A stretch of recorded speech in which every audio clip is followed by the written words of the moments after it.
اللهم صل وسلم وبارك عليك يا حبيبي يا رسول الله. ازيكم يا بنات؟ عاملين ايه؟ يا رب دايما تكونوا بخير. شكرا يا بنات على دعمكم ليا.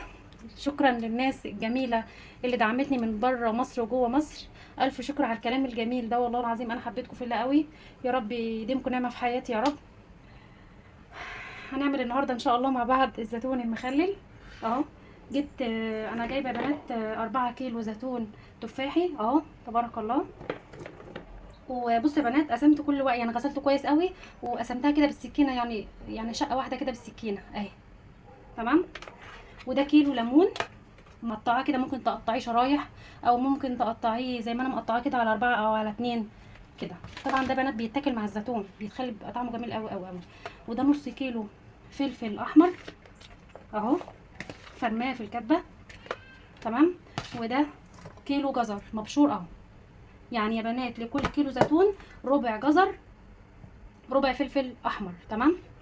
وكمان جبت ربع شطه كده، تمام.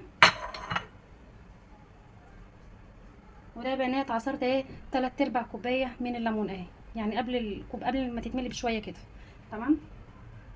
وهنا عصفر وحبه البركه، يعني معلقتين عصفر معلقتين حبه البركه اهم. طبعا هنعمل مع بعض كل حاجه خطوه بخطوه. هنقفل الدنيا دي كده بس اقلب فيها المكونات دي مع بعض اهو.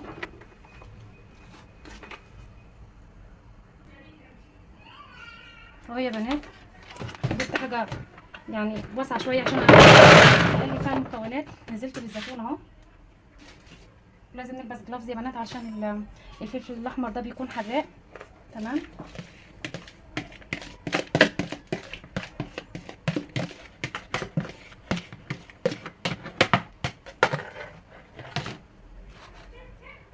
والليمون، جزر،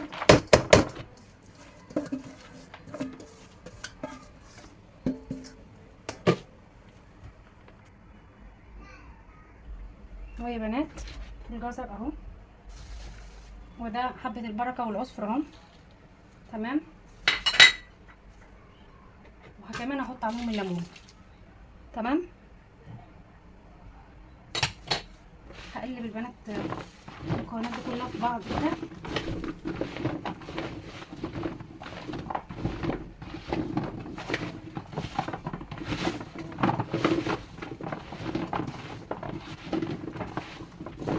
في ناس يا بنات بتحط خل وفي ناس لا. انا ممكن احط شويه صغيره مش كتير كده، صغيره مش كتير.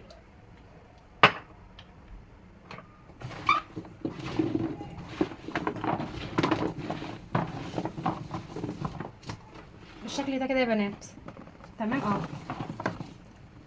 بسم الله ما شاء الله كده اهو.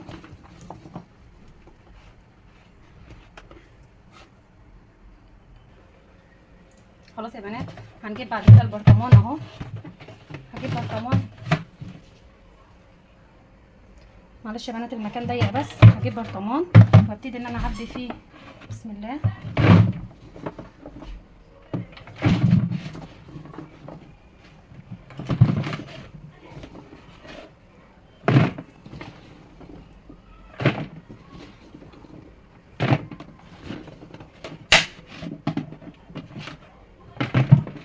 كان ضيق بس يا بنات. وابتدي ان انا احط شطه كده. بصوا يا بنات هعبي واخلص الكميه وارجع لكم تاني.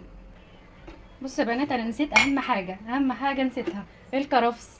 نسيته خالص، فرجعت وقلبت من البرطمان المخلل تاني، الزيتون تاني، علشان اقلب فيه الكرفس. لازم الكرفس يا بنات هو اللي بيديه ريحه كويسه جدا. لازم ديله 3 حزم من الكرفس، تمام. بقلبها الاول فيه كده. ويا بنات لو مش متوفر، يعني مش متوفر الكرفس، لو مش لقيتوه يعني هتجيبوا مكانه كزبره خضراء، تمام. بس طبعا الكرفس طبعا بيديه ريحه جميله جدا اهو يا بنات. قلبته تاني علشان خاطر نسيت الكرفس لازم يتقلب فيه، ما ينفعش يتحط فيه من فوق، تمام. هرجع تاني وحطيت على فكره يا بنات فيه الشطه اهو، قلبتها برضو فيه، هعبيها في البرطمان وارجع لكم تاني. تمام. وهي بنات عبينا البرطمان اهو. طبعا يا بنات لو في، انا عندي ده برطمان بلاستيك، لو في برطمان ازاز يبقى طبعا افضل، بس ده مش هيقول لنا لا يعني. بعد كده تاني مرحله هجيب ايه، اركن ده في جنب كده، واجيب اجيب ميه. تمام يا بنات، مش شرط بقى مغليه والكلام ده، عادي عايزه تغليها اغليها، مش عايزه براحتك. جبت فيها ملح، حط ملح بسم الله. الله واحد، ملوش تاني، 3، 4. طبعا يا بنات الملح ده بندوق طبعا، يعني مش عايزه اقول لكم. ملح يا بنات، حطينا ملح، هنحط كمان معلقه سكر اهي. طبعا عشان المعلقه دي صغيره هحط منها معلقتين، لكن حطي معلقه سكر كبيره. تمام. واحط معلقه كبيره كزبره ناشفه، واحط معلقه كبيره كركم علشان يبقى اللون حلو يا بنات. معايا اللون اهو، معلقه واحده بس كركم. تمام. وابتدي ان انا اقلب الخلطه دي كده بسم الله.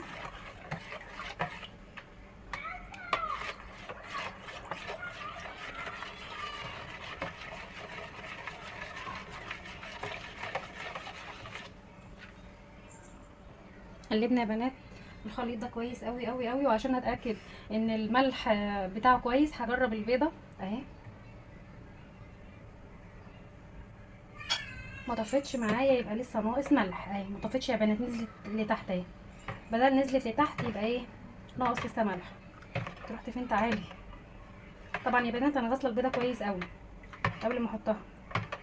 تعالي بقى ما تغلبنيش كده. انا احط ملح تاني واقلب اهو، اقلب اقلب وارجع لكم تاني يا بنات. خلاص يا بنات، خلاص يا بنات انا ظبطت اهو ملحها خلاص. هبتدي ان انا ايه، اعبي بقى بسم الله.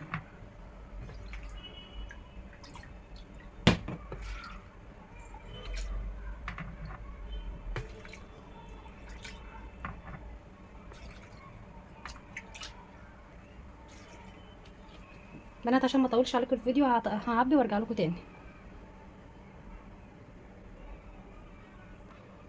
بصوا يا بنات بقيت لحد نص اهو. هبتدي ان انا احط الزيت قبل ما اكمل يعني الميه اهو. زيت الزيتون بنات وفر عنده مش وافر يحط زيت عادي. تمام.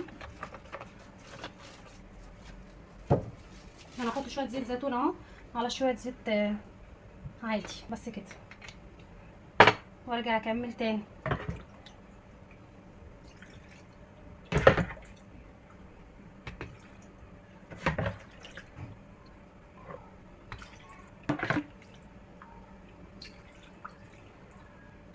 اللي عايز يعمل حاجات البيضه دي يا بنات يعملها، اللي مش عايز يدوق ببقه عادي يدوق ببقه. احنا طول عمرنا ما بنستخدمش البيض والكلام ده عشان ندوق بيه. بعد كده هجيب قشر الليمون يا بنات احطه كده بسم الله الرحمن الرحيم عشان احافظ على الزيتون. احطه كده على الوش علشان ان هو ان شاء الله ما يجرب اي حاجه.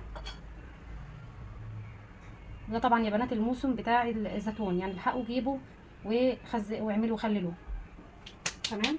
حطيت القشره اهو كده. انا اقلب كيس كده عشان احكم البرطمان بتاعي،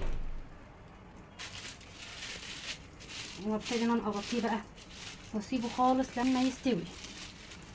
حط تحت منه يا بنات، على فكره هيفضل يبقبق كده ويطلع وينزل الميه وكده، فلازم قبل ما نحطه نقفله كويس كده ونحطه تحت منه طبق. تمام يا بنات اهو. ان شاء الله تجربوه يعجبكم، والف هنا وشفا على قلبكم يا رب.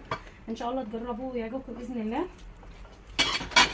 لو عجبكم الفيديو لايك وشير، وتكتبي لي كومنت جميل منك. طبعا الحاجات دي بتفرحني جدا جدا يا بنات. شكرا والسلام عليكم ورحمه الله وبركاته.